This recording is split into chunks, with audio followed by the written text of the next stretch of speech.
Buenos días, un saludo de paz y bien. Quien les habla es el profesor Luis Martínez y tendré como responsabilidad en el presente lapso dictar la asignatura Formación para la Soberanía Nacional, dirigida a los estudiantes de cuarto año A, cuarto año B y cuarto año C. Jóvenes, en este primer lapso tengo previsto en esta asignatura desarrollar 4 grandes contenidos programáticos o temas, los cuales se encuentran bien especificados y detallados en la plataforma de academia, específicamente en el módulo de tareas. Así que los invito a visitar dicha página para que vean el detalle de estos temas y, muy importante, allí está explicada la tarea evaluativa que vamos a realizar en cada contenido o tema.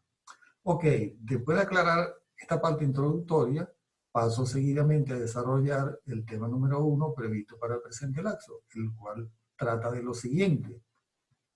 Objetivo número 1. El concepto y el origen de la soberanía. Jóvenes, hay muchos conceptos y definiciones de la soberanía y no es propósito de esta videoclase una revisión exhaustiva de dichos conceptos y definiciones. Sin embargo, me he atrevido a traerles una definición que recoge la idea central de la temática en cuestión y que sirve de base para desarrollar el tema. Podemos definir entonces la soberanía como la capacidad que tienen los pueblos de intervenir en la construcción de su propio destino. ¿Qué significa esto? Significa que el hombre, tanto en el pasado como en el presente, siempre ha tenido grandes aspiraciones, necesidades y expectativas, las cuales le sirven de base para abrirse camino en esa búsqueda incesante para alcanzar la mayor suma de felicidad posible. ¿Cómo lo logrará? Impulsando el desarrollo socioeconómico, científico-tecnológico, artístico-cultural y hasta filosófico-espiritual. El hombre y los pueblos aspiran a alcanzar estos grandes propósitos con la suma de voluntades y asociación, el esfuerzo y sacrificio de las mayorías, tomando en consideración también sus capacidades intelectuales, el nivel de motivación y la puesta en práctica de sus condiciones de carácter físico. Jóvenes, los pueblos construyen soberanamente su propio destino cuando logran construir una sociedad cada vez más justa, equitativa y equilibrada para todos. Es por eso que quizás algunos expertos señalan que los pueblos nunca se equivocan cuando tienen plena conciencia de sus facultades de independencia y soberanía, y por eso es que se dice que el pueblo soberano lo puede todo. A continuación pasaremos a analizar las características de la soberanía para facilitar aún más la comprensión del tema. Primeramente, podemos en este momento aclarar que muchas de estas características se explican por sí solas. Por ejemplo, la primera característica dice que la soberanía reside en el pueblo. ¿Qué quiere decir esto? Que no existe otro poder por encima del pueblo, es único. La segunda característica dice que la soberanía es intransferible, ya que es un poder único que no se puede compartir, no puede ser cedido bajo ninguna circunstancia. Una tercera característica dice que el poder soberano es originario. Es originario precisamente porque no depende de otro, es único. La cuarta característica nos indica que la elección popular es el mecanismo más idóneo para ejercer la soberanía. Y de hecho es así porque no todas las personas simultáneamente pueden ejercer ese derecho, sino que se valen de este mecanismo para la escogencia idónea de quienes en un momento dado van a ejercer las funciones en el Estado. Y por último, se dice que la soberanía es el máximo representante de la voluntad colectiva. Y es así. Ahora bien, vamos seguidamente a revisar el marco histórico en el cual surge la soberanía.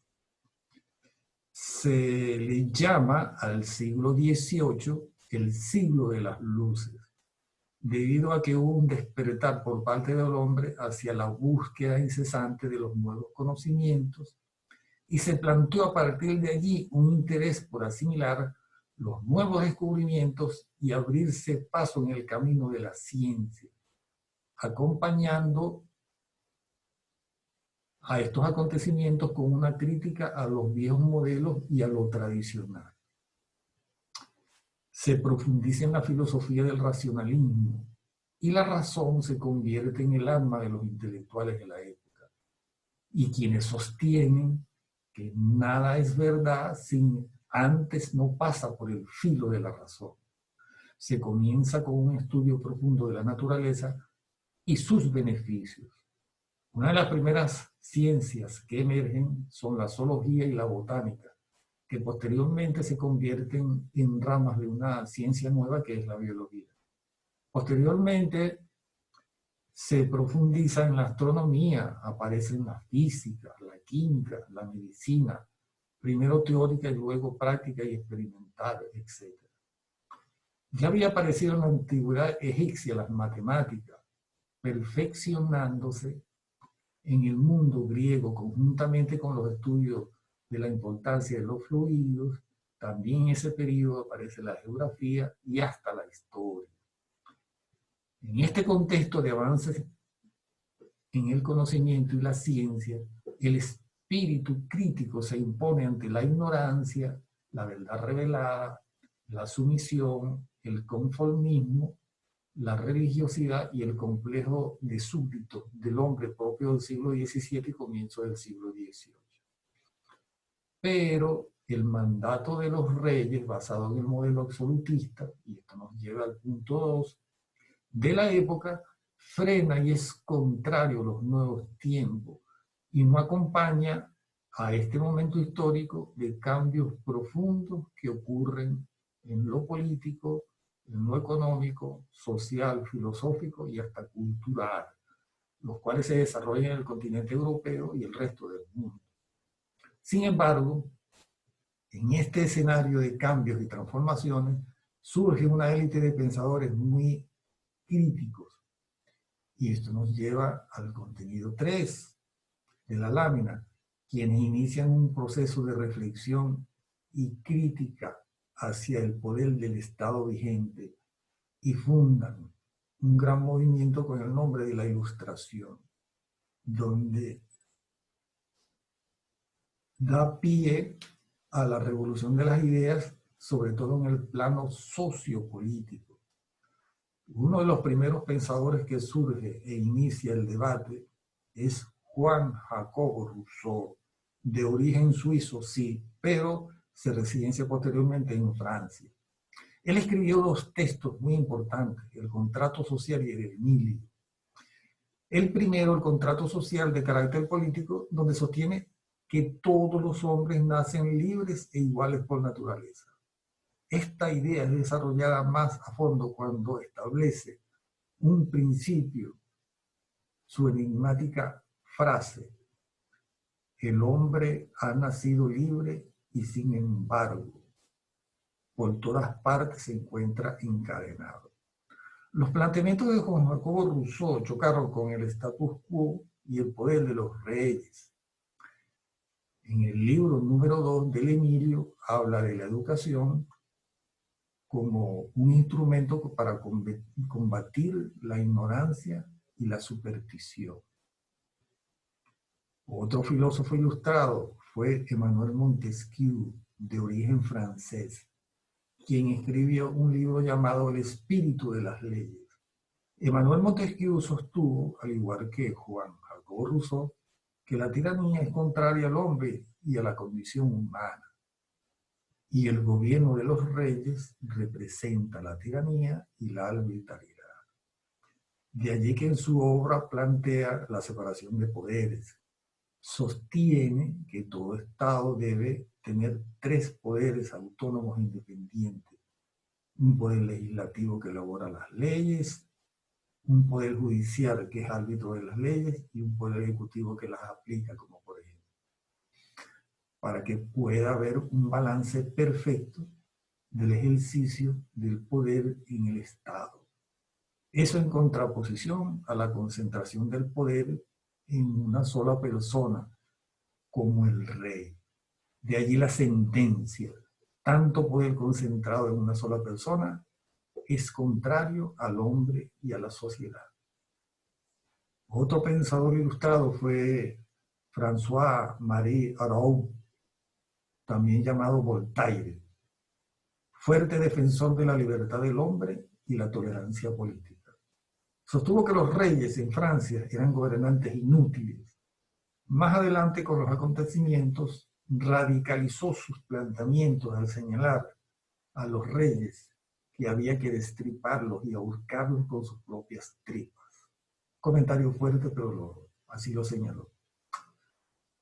Al otro lado de la frontera francesa surgió otro gran pensador llamado John Locke, quien escribió un ensayo llamado Tratado de un Gobierno Civil, donde expresaba su oposición a la teoría del poder divino de los reyes, ya que los reyes justificaban su poder en Inglaterra argumentando que ellos eran elegidos por Dios.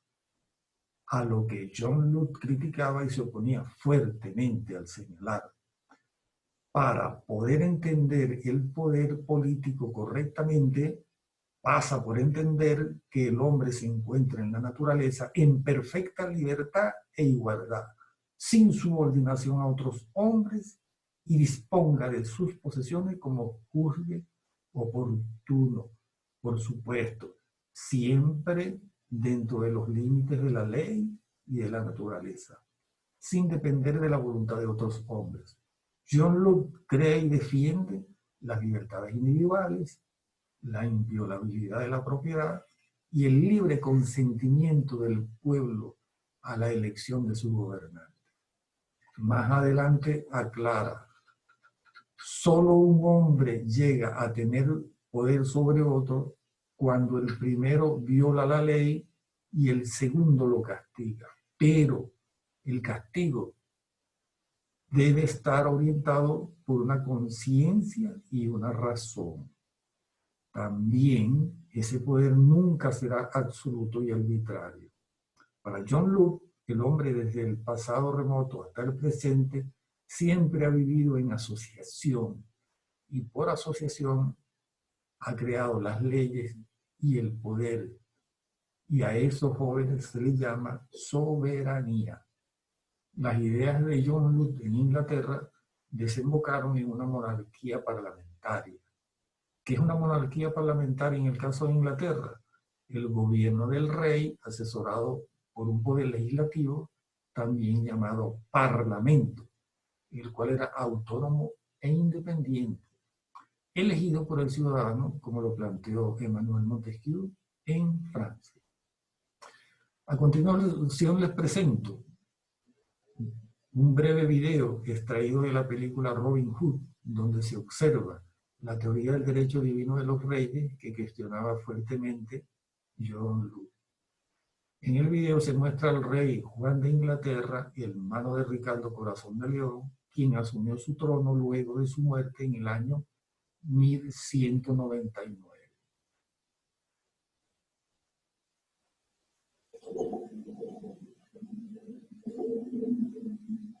No me nombré a mí mismo rey. Dios lo hizo. Rey por derecho divino. Y ahora se presentan ante mí con este documento, buscando limitar la autoridad concedida a mí por Dios. Usted dio su palabra, Alteza. Jóvenes, este video pone en evidencia la creencia en Inglaterra para la época de que los reyes los nombraba Dios. Yo dejo a su sano juicio y una reflexión sobre el asunto. Ciertamente, al inicio, el debate planteado por estos pensadores fue a nivel de las ideas, pero el conservadurismo de los reyes y sus temores a perder el poder los llevó a rechazar y negar los cambios que se estaban dando en la sociedad de la época, especialmente en el caso francés, lo que trajo como consecuencia que el debate de las ideas pasara al enfrentamiento entre los distintos grupos sociales, desencadenando una auténtica guerra civil que se llamó posteriormente la Revolución Francesa, la cual se inició el 5 de mayo de 1879, de la cual se originaron dos grandes frentes de guerra.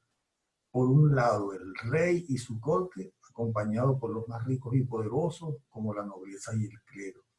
Y por el otro lado, el pueblo común, los campesinos, los pequeños comerciantes, artesanos, y una incipiente clase media, quienes sumaban la mayoría. Para profundizar sus luchas, los revolucionarios franceses inauguraron tres principios fundamentales: libertad, igualdad y confraternidad. Esta guerra civil, disfrazada de revolución, dicen algunos expertos, no debió haber ocurrido, porque si bien es cierto que allí pudieron haber sido ajusticiados los culpables, también una gran mayoría de inocentes fallecieron. El último rey que gobernó formalmente en Francia fue Luis XV, quien al fallecer le cedió el trono a su nieto Luis XVI, quien sí vivió plenamente el escenario de la etapa de la guerra civil, en la cual él fue destronado y guillotinado, porque en ese contexto apareció un instrumento de ajusticiamiento llamado la guillotina, con la cual cortaron muchas cabezas a culpables e inocentes. La guerra civil terminó con la toma del cuartel militar conocido como la Bastilla, donde estaban atrincherados los ejércitos y los seguidores del rey. Culminados los enfrentamientos, se pasó a una etapa de pacificación y refundación del Estado francés, para lo cual los líderes de los movimientos libertadores crearon, primeramente, una Asamblea Nacional Constituyente para refundar el Estado. Lo primero que hizo esta Asamblea Constituyente fue elaborar un sistema de leyes para el nuevo Estado francés, o una constitución como la conocemos normalmente. Esa constitución automáticamente crea un nuevo Estado, que es lo que se conoce como el Estado representativo moderno, como que el modelo que planteó Emmanuel Montesquieu. Para la elección de los que iban a ejercer gobernanza, surge la elección popular, universal y secreta, que es el antecedente más inmediato del voto universal directo secreto. Si hay algo que hay que destacar como consecuencia de la Revolución Francesa, fue que allí surgió la Declaración Universal de los Derechos del Hombre y del Ciudadano. Gran acontecimiento. De esta manera finalizamos la presente videoclase. Recuerden, jóvenes, que deben realizar una asignación evaluativa escrita llamada ensayo, la cual se encuentra especificada en la plataforma de Academia. Allí están las condiciones sobre las cuales ustedes van a hacer esa tarea. Muchas gracias.